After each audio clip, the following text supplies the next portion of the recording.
Can climate change change the behavior of phytoplankton found in lakes? Well, recent research suggests that that may indeed happen. Climate change may cause lake phytoplankton to become predatory, putting more CO2 into the atmosphere. Well, what is going on here? Hello friends, Jim here.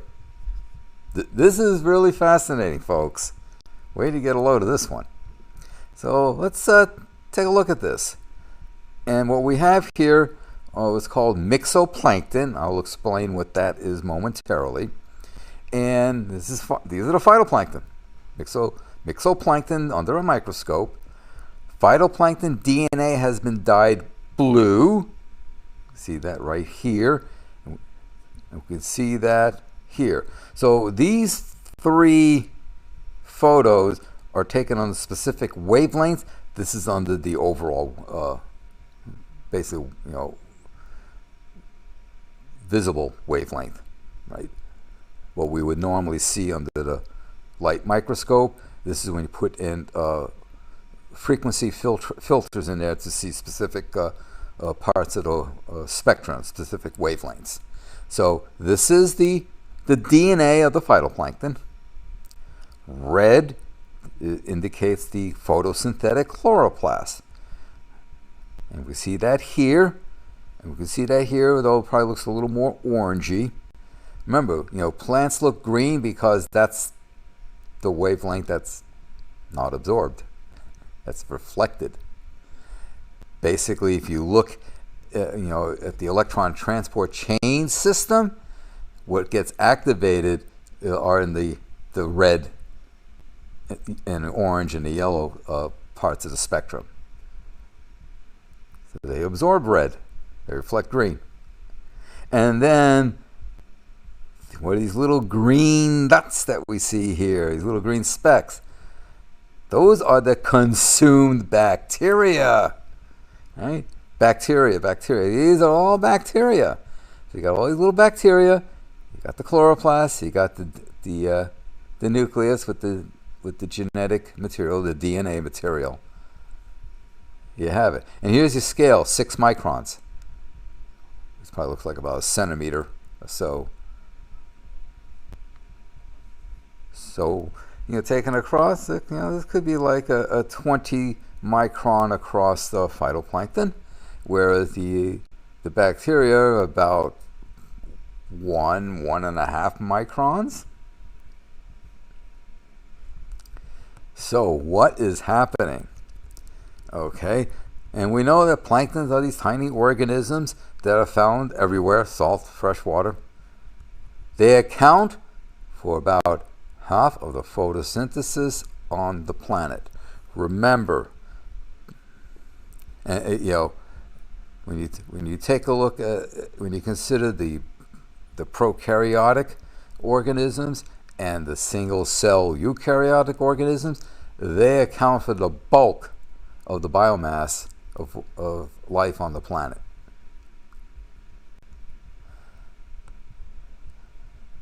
But what scientists have assumed for many years to be phytoplankton, plant plankton, it's called phytoplankton, right? Phyto, may actually be voracious predators.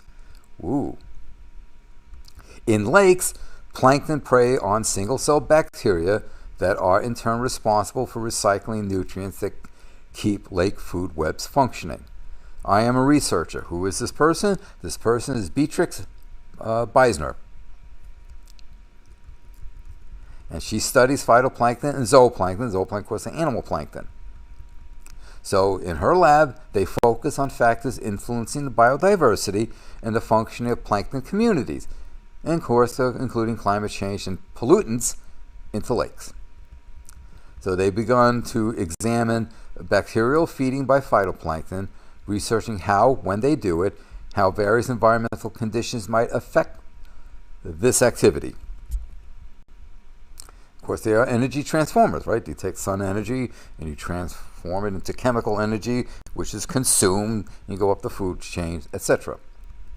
Phytoplankton mostly composed of microscopic single-cell organisms called protozoa or protists.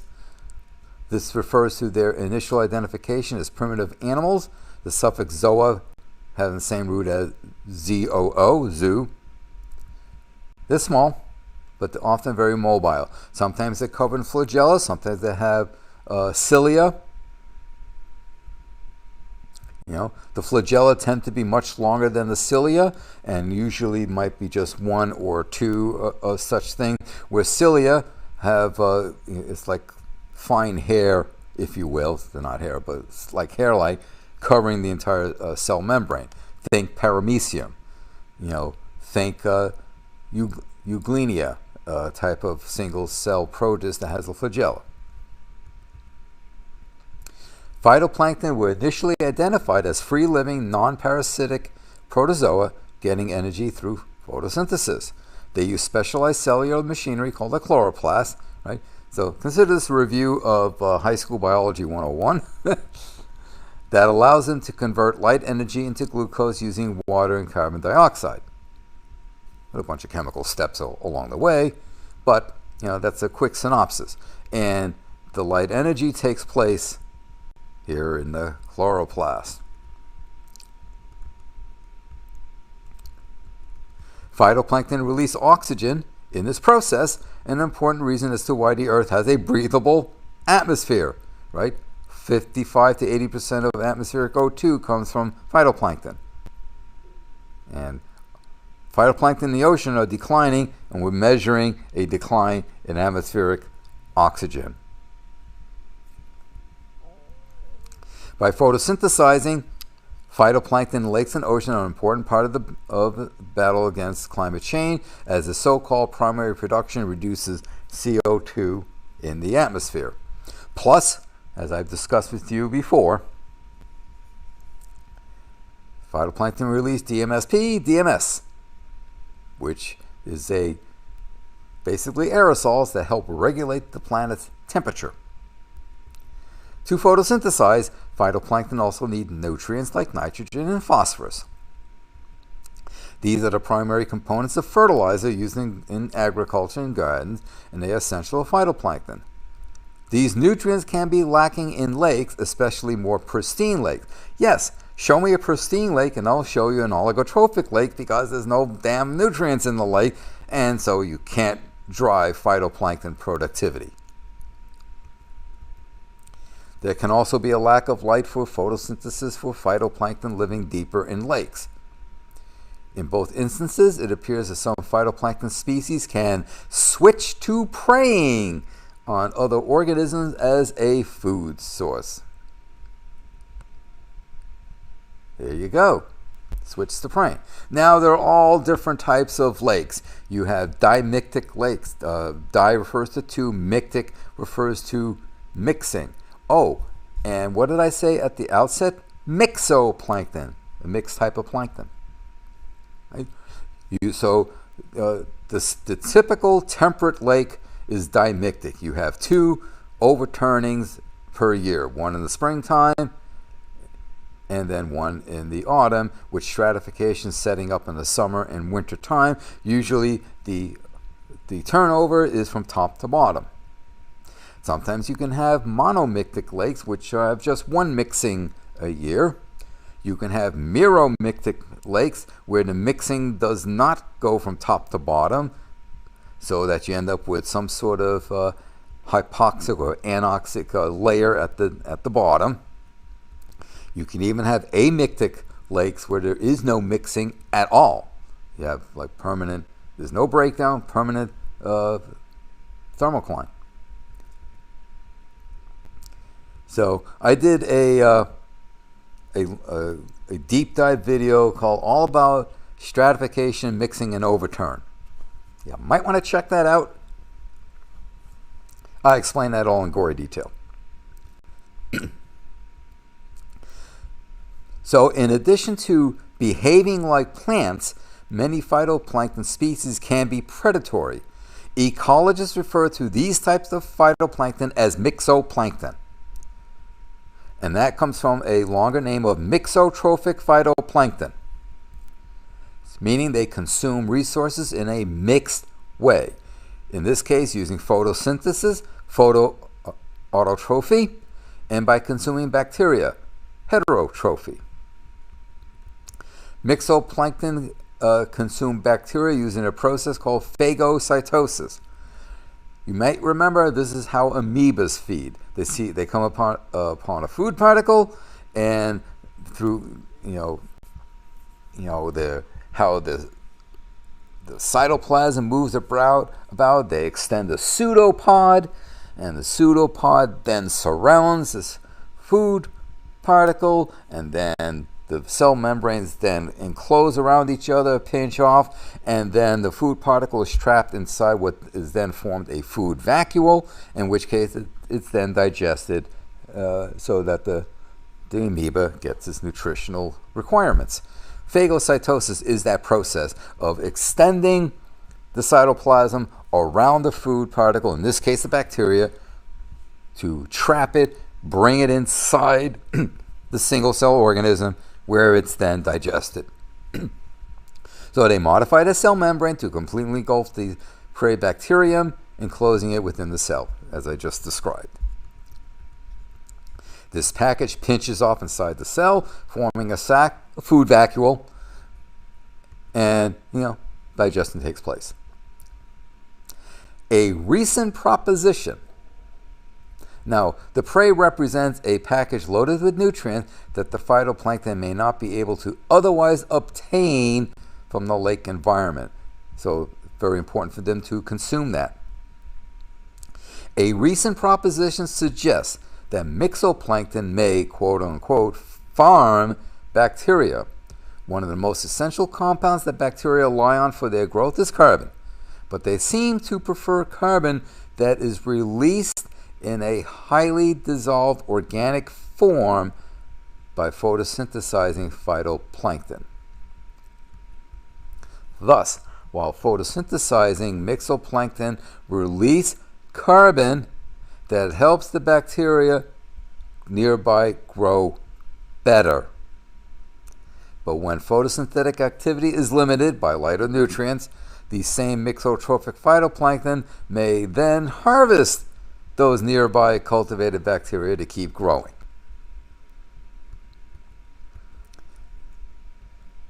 So it's like one day, sure, I'll give you the carbon you need. Next day, sorry, I'm going to eat you.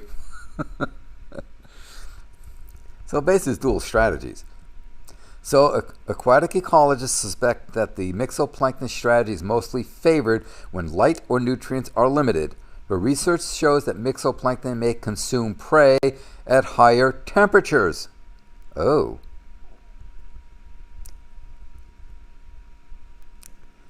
That's because, well, if you look at land plants, higher temperature, plants have a temperature range, preferred temperature range.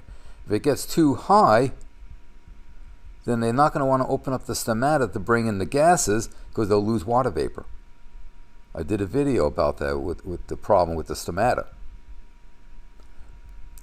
So now, granted they're in water, so they're not going to lose water. You're still going to have some sort of osmosis taking place, but just like plants have preferred temperature ranges, if the temperature gets too high, this is land plants, their photosynthetic rates decrease and they switch to respiration, meaning they put more CO2 into the atmosphere.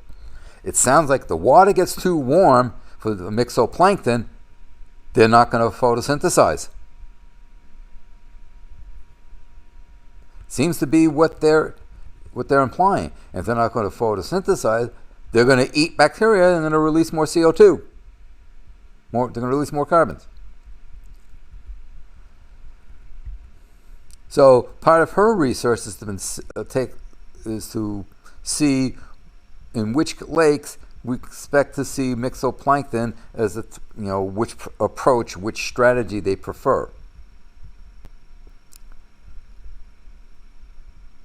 One of her recent studies has shown results that are contrary to model expectation, with more myxoplankton in lakes with high nutrients. So her team is going to start measuring which strategy is actually being used under which condition by the myxoplankton. They can use ingestion experiments, adding bacteria that have been labeled using a fluorescent dye into isolated phytoplankton communities. The green bacteria we saw in the upper photos. And then you can trace those. We can use fluorescent dyes that bind to bacterial DNA within myxoplankton cells. So in this way, they better understand under which conditions myxoplankton will choose which feeding strategy. So her team now has reason to believe that higher temperatures associated with climate change will favor myxoplankton over purely photosynthetic phytoplankton. Overall, such a shift would tip the balance away from phytoplankton, reducing CO2 in our atmosphere, to potentially contributing more CO2 to the atmosphere. This is yet another positive potential feedback loop, that could result from massive shifts in the Earth biosystem, a shift that would help accelerate climate change even further. The seemingly inconsequential feeding behavior of these tiny microbes in lakes and oceans could have global consequences.